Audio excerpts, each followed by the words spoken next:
नमस्कार, आपका central employ news YouTube channel के नए और प्रेस वीडियो में आपका हार्दिक स्वागत है। सरकारी कर्मचारियों के लिए बड़ी खुशखबरी, जुलाई से मिलेगा बढ़ा हुआ वेतन, आदेश हुए जारी।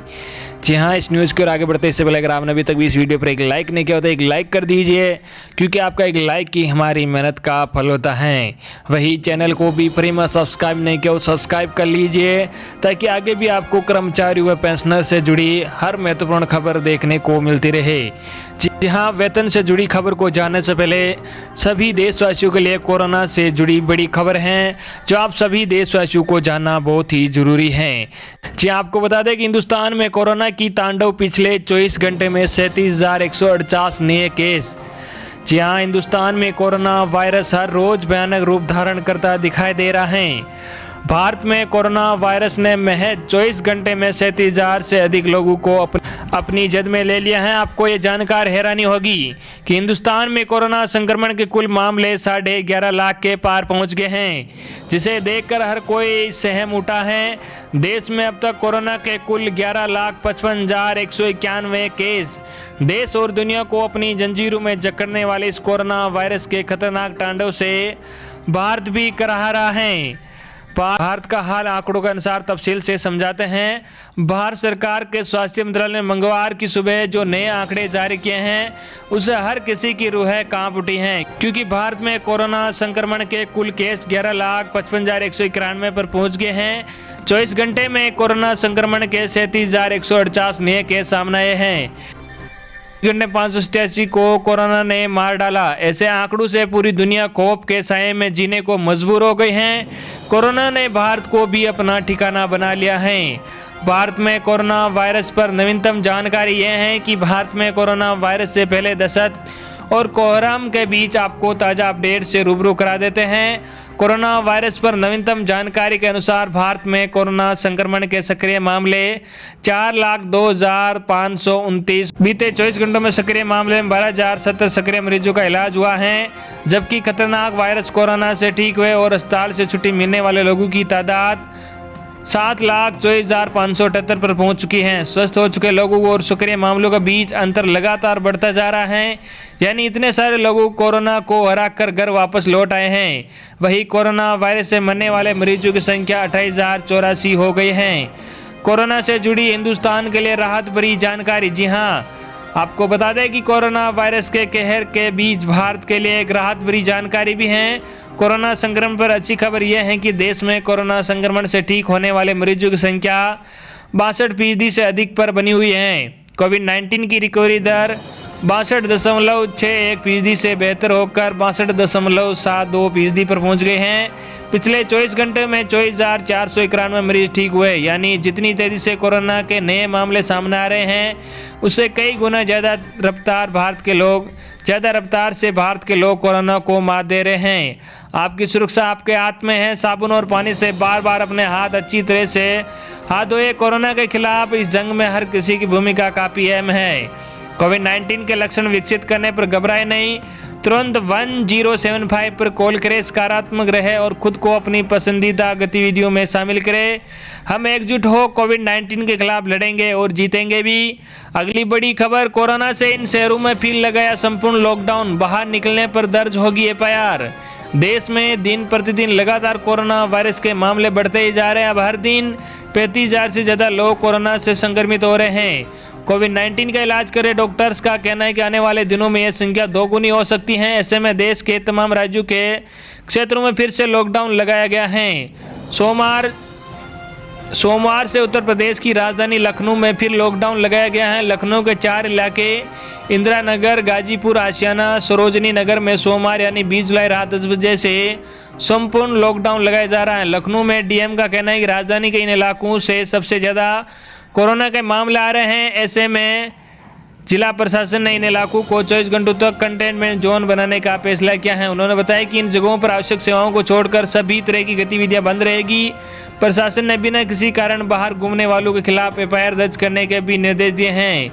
लॉकडाउन प्रभावित इलाकों में सार्वजनिक यातायात पर पूरी तरह पाबंदी रहेगी। इमरजेंसी में आवागमन के लिए लोग निजी वाहन का इस्तेमाल कर सकते हैं। हवाई अड्डा और रेलवे स्टेशन जाने के लिए साथ में टिकट रखना आवश्यक होगा। बताते चले कि लखनऊ में मंत्री आईपीएस अफसर समेत 224 में कोरोना की पुष्टि हुई है। आईपीएस नवनीत सिकेरा, मंत्री कमल रानी वरुण भी कोरोना पॉजिटिव पाए गए हैं। लखनऊ में कुल 4009 कोविड-19 के मामले, इसमें से 1453 लोग ठीक भी हो चुके हैं और 47 लोगों की मौत हो चुकी है। यूपी के गौतम बुद्ध नगर में भी संक्रमण के मामले तेजी से बढ़ रहे हैं। नोएडा में 4144 कोविड-19 केस है और 39 लोगों की मौत हो चुकी है। बढ़ते मामलों को ध्यान में रखते हुए योगी सरकार बेहद सख्ती बरत रही है। राज्य में अब शनिवार और रविवार को भी लॉकडाउन रहता है। बढ़ते मामलों को ध्यान में रखते हुए ही यूपी की राजधानी लखनऊ में फिर से संपूर्ण लॉकडाउन लगाया गया है। लखनऊ के अलावा छत्तीसगढ़ की राजधानी रायपुर में भी 22 जुलाई की आधी रात से 28 जुलाई तक लॉकडाउन लगाया जाएगा। छत्तीसगढ़ में 5407 कोविड मामले हैं और 24 लोगों की मौत हो गई है। बात अगर पूरे देश की करें तो अब तक कोविड-19 मामलों की संख्या 11 लाख के पार पहुंच गए हैं। वही संक्रमण से मरने वालों की संख्या 27,000 के पार पहुंच गए हैं। देश के कई दक्षिण राज्यों में रविवार को कोरोना वायरस के नए मामले में रिकॉर्ड इजाफा हुआ है। बड़ी खबर, मई में 3,18,000 नए कर्मचारी ईपीएफओ से जुड़े। अप्रैल से 3 गुना ज़्यादा लोगों को मई में नौकरी मिली। जी हां, आपको बता दें कि कर्मचारी भविष्य निधि संगठन ईपीएफओ के अनुसार मई महीने में ईपीएफओ में 3,18,000 नए रजिस्ट्रेशन हुए हैं। इससे पहले अप्रैल महीने में महज 1,33,000 नए रजिस्ट्रेशन हुए थे। कोरोना वायरस महामारी की वजह से लागू लॉकडाउन के कारण इसमें गिरावट आई है। ईपीएफओ में रजिस्ट्रेशन के आंकड़े संगठित क्षेत्र में रोजगार की स्थिति को बताता है। कोरोना के कारण बड़ी बेरोजगारी, लगातार घट रही संख्या। सरकार ने कोविड-19 पर रोकथाम के लिए 25 मार्च से देश में लॉकडाउन लागू किया था। ईपीएफओ की तरफ से पिछले महीने जारी शुरुआती आंकड़ों के मुताबिक इस साल मार्च में नए रजिस्ट्रेशन घटकर 5,72,000 रह गई थी। फरवरी 2020 में 10,21,000 नए लोग ईपीएफ सदस्यों में जुड़े थे। वित्त वर्ष 2019-20 में 78,58,000 नए सदस्य जुड़े थे। ईपीएफओ में हर महीने औसतन 7 लाख नए मेंबर जुड़ते हैं। ईपीएफओ की तरफ से जारी ताजा आंकड़ों के अनुसार वित्त वर्ष 2019-20 में ईपीएफओ के साथ 78,58,000 नए सदस्य जुड़े हैं। इससे पिछले वित्त वर्ष 2018-19 के दौरान यह आंकड़ा 61,12,000 का रहा था। 2018 से ईपीएफओ जारी कर रहा है आंकड़े। ईपीएफओ अप्रैल 2018 से नए सदस्यों का आंकड़े जारी कर रहा है। इसके लिए सितंबर 2017 से आंकड़ों को शामिल किया जा रहा है। आंकड़ों के मुताबिक सितंबर 2017 से अप्रैल 2020 के बीच शुद्ध रूप से नए सदस्यों या सब्सक्राइबर की संख्या 1,56,00,000 रही। ईपीएफओ के साथ सितंबर 2017 से मार्च 2018 के दौरान शुद्ध रूप से 15,52,000 नए नॉमिनेशन हुए हैं। अगली बड़ी खबर, इस साल नहीं होंगे बाबा बर्फानी के दर्शन, अमरनाथ यात्रा रद्द। कोरोना के चलते लिया गया है फैसला। यात्रा में सालाना 10 लाख से ज्यादा भक्त पहुंचते हैं। इस साल होने वाली अमरनाथ यात्रा को रद्द कर दिया गया है। अमरनाथ श्राइन बोर्ड ने इसकी घोषणा कर दी है। कोरोना वायरस के कारण यात्रा को रद्द करने का फैसला लिया गया है। अमरनाथ श्राइन बोर्ड ने कहा कि मौजूदा हालात को देखते हुए बोर्ड ने फैसला लिया है कि इस वर्ष की अमरनाथ यात्रा का संचालन करना उचित नहीं है। यात्रा को रद्द करने की घोषणा की जा रही है। बता दें कि इससे पहले अमरनाथ यात्रा 23 जून और उसके बाद 21 जुलाई से शुरू होने की बात की गई थी, लेकिन अब यात्रा को रद्द करने का औपचारिक ऐलान हो चुका है। इससे पहले यात्रा पर रोक लगाने के लिए सुप्रीम कोर्ट में एक याचिका भी दायर की गई थी। याचिका अमरनाथ बर्फानी लंगर संगठन ने दायर की थी, जिसमें कहा गया था कि अमरनाथ यात्रा में सालाना 10 लाख से ज्यादा भक्त पहुंचते हैं। इतनी संख्या में लोगों के आने से कोरोना फैलने का खतरा बना रहेगा। अमरनाथ श्राइन बोर्ड ने क्या कहा? अमरनाथ श्राइन बोर्ड के अध्यक्ष लेफ्टिनेंट गवर्नर गिरीश चंद्र मुर्मू ने मंगलवार को बोर्ड की 39वीं बैठक की अध्यक्षता की। बोर्ड के सदस्यों ने यात्रा के संचालन पर चर्चा करने के लिए वीडियो कॉन्फ्रेंसिंग के जरिए हिस्सा लिया। श्राइन बोर्ड ने कहा कि हम लाखों भक्तों की भावनाओं के बारे में जानते हैं और उनका सम्मान भी करते हैं। बोर्ड सुबह और शाम की आरती का लाइव टेलीकास्ट जारी रखेगा। इसके अलावा पारंपरिक अनुष्ठानों को भी पहले की तरह जारी रखा जाएगा। बता दें कि अमरनाथ यात्रा शुरू करने को लेकर जोर शोर से तैयारियां चल रही थी। सुरक्षा के कड़े इंतजाम किए जा रहे थे। अगली बड़ी खबर, सरकारी कर्मचारियों को बड़ी राहत, जुलाई से मिलेगा बढ़ा हुआ वेतन, आदेश जारी।